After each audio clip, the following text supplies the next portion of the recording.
I went with this guy because other reviewers are saying that it's a beast and it doesn't get stopped up if you're putting pressure on the belt.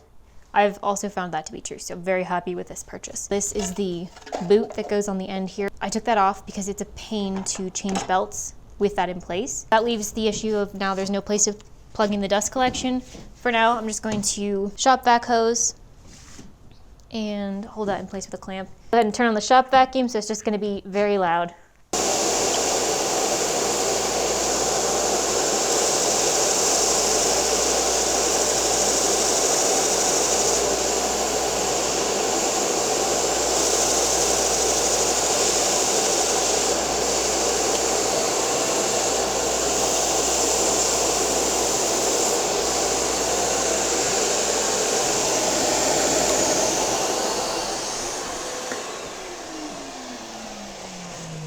This is a very important element to have with this because you can see the paper gets extremely dirty quite fast.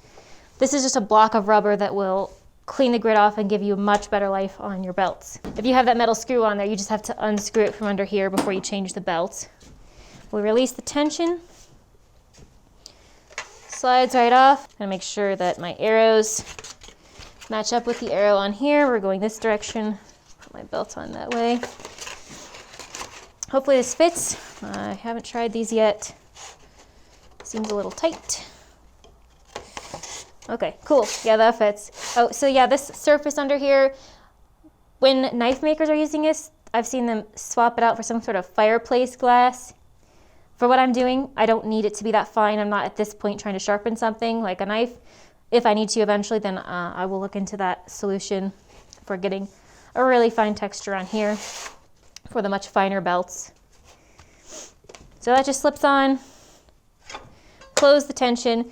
This is the tracking knob here. This is so that you can adjust and make sure that it stays centered on the platform while it's in use. Switch it on and off and see if it travels. In this case, I don't think it really traveled. It's maybe a little bit too close this way. So you just turn the knob in the direction that you want the belt to move a little bit.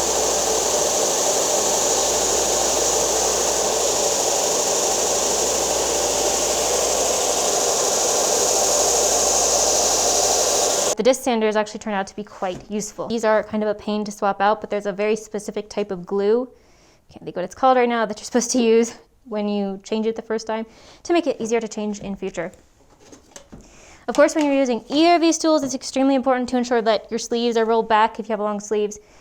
I'm not wearing any sort of work gloves because I don't want anything getting caught up in the belt or in the disc sander. It's got a port back here, so this is too large, but it fits on there well enough for now that I can get away with it till I print something better.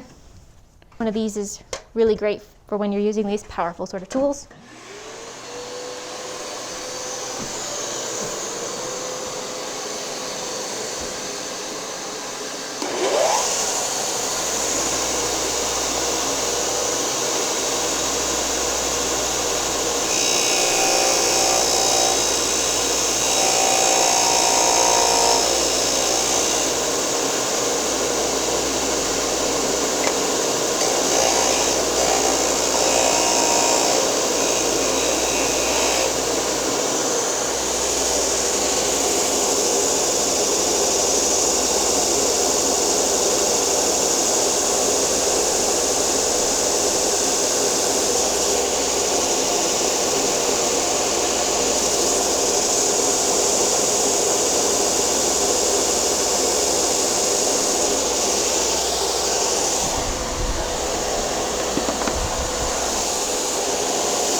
Let's swap this out real quick because I need to take a little more material off the bottom of this to get this smooth.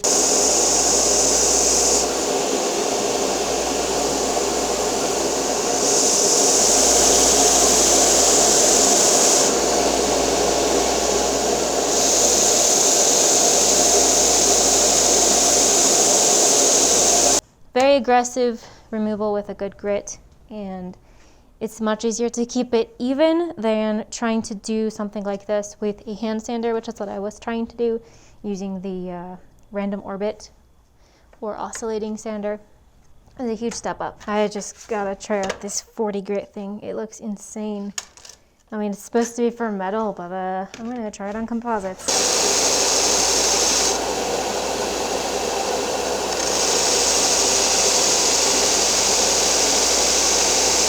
This grit, this paper, plus the direct drive motor here, I mean, you could take off some serious material, I think. With a grit that coarse, you can really feel and see the lines from it, so I definitely want to follow up with something finer. But for extreme material removal, 40 grit paper on this direct drive build sander is pretty awesome.